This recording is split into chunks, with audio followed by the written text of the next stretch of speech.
जिला प्रशासन वैसे तो सारी व्यवस्थाओं के लिए जिम्मेदार होता है, लेकिन जयपुर के कोटपुतली में सालों साल से जिस अतिक्रमण का सामना यहां के लोग करते रहे, उससे निजात मिलेगी या नहीं, ये देखना होगा।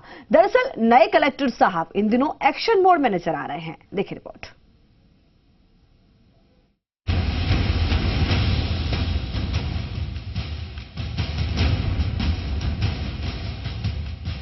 नई सरकार ने नए साल में जिस उत्साह के साथ काम करना शुरू किया, उसका असर प्रशासनिक अमले पर भी दिख रहा है।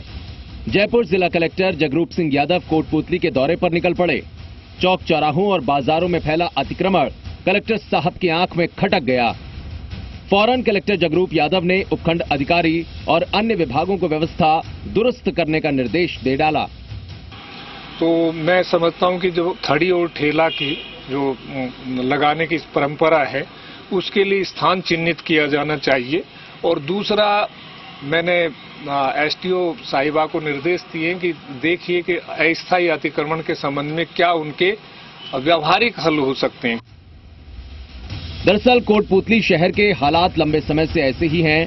शहर में अवैध पार्किंग, ठेले, रेहड़ियों का बेतरतीब जमावड़ा शहर की सड़कों और बाजारों पर जाम जैसे हालात पैदा करता है।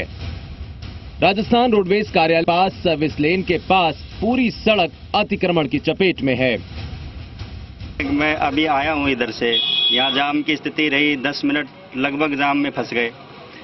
नगर पालिका प्रशासन और पुलिस प्रशासन दोनों को ये चाहिए कि दोनों बगल जो अतिक्रमण चल रहे हैं सड़क पे, दुकान वालों ने कर रखे हैं या बेतरतीब मोटरसाइकिलें खड़ी हैं, इनका समुचित पार्किंग में इनकी स्थान दें।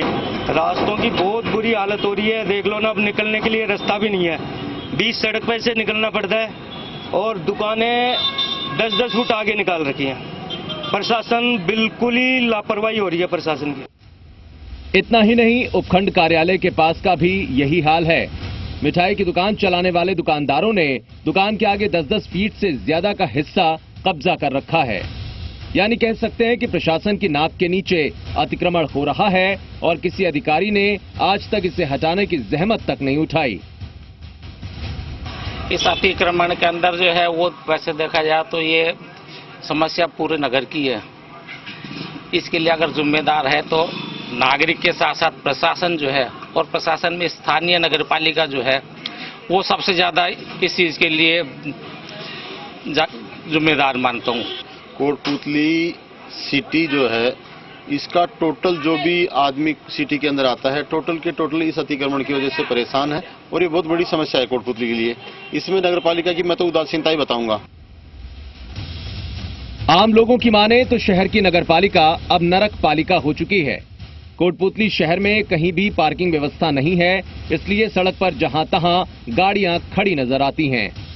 सबसे ज्यादा परेशानी सरकारी बीडीएम अस्पताल के मरीजों को होती है, जो आपात स्थिति होने पर भी ऐसे ही चौक चौराहों के जाम में फंस जाते हैं।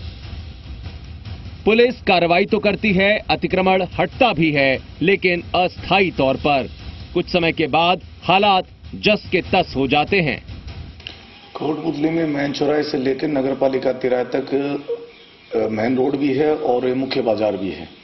एक तो यहाँ प्रॉब्लम यह है कि यहाँ पार्किंग की कोई जगह नहीं है। दूसरा, यहाँ पे सब्जी विक्रेता और दूसरी रेहड़ियां हैं वो अस्त व्यस्त लगी हुई हैं, जिनको नगर पालिका द्वारा अगर कोई स्थान चयनित करके इनको वहाँ पे फिक्स कर दिया जाए तो ये रास्ता खुल सकता है। एक तरफ कलेक्टर साहब ने अतिक्रमण के खिलाफ कार्रवाई का निर्देश दिया है, तो दूसरी तरफ नगर पालिका के अधिकारी कहती हैं, मेरे समय में किसी ने भी अतिक्रमण से जुड़ी लिखित में शिकायत नहीं की। कलेक्टर साहब ने मीटिंग के दौरान बताया कि यहाँ की व्यवस्था है, चारों तरफ अतिक्रमण फैला हुआ है, तो नगर पालिका इसके लिए अपनी तरफ से प्लानिंग करेगी। एक बार तो सभी से सर्वे करवाएंगे कि कितना कितना अतिक्रमण कितने कितने फुट फैला हुआ है, तो उनकी एक सूची बना करके एक बार उनको नोटिस देंगे। सभी को नोटिस दे करके अगर नोटिस के दौरान देने पर वो हटा लेते हैं तो नहीं तो नगर पालिका अतिक्रमण अभियान चलाएगी।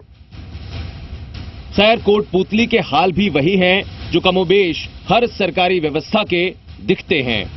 अधिकारी कर्मचारी हाथ पर हाथ धरे बैठे रहते हैं, बस जिम्मेदारी वाली टोपी सिर बदलती है। वैसे नए कलेक्टर साहब ने अपने अधिकारियों और कर्मचारियों को ये एहसास तो कराया है कि अब काम में किसी तरह की कोताही बरती नहीं जाएगी। फिर भी देखना होगा कि सालों साल से चली आ रही अव्यवस्था क्या दूर होगी या ये भी सिर्फ ढाक के 3 पात जैसा ही नजर आने वाला है। अमित यादव, जी मीडिया, कोटपूतली।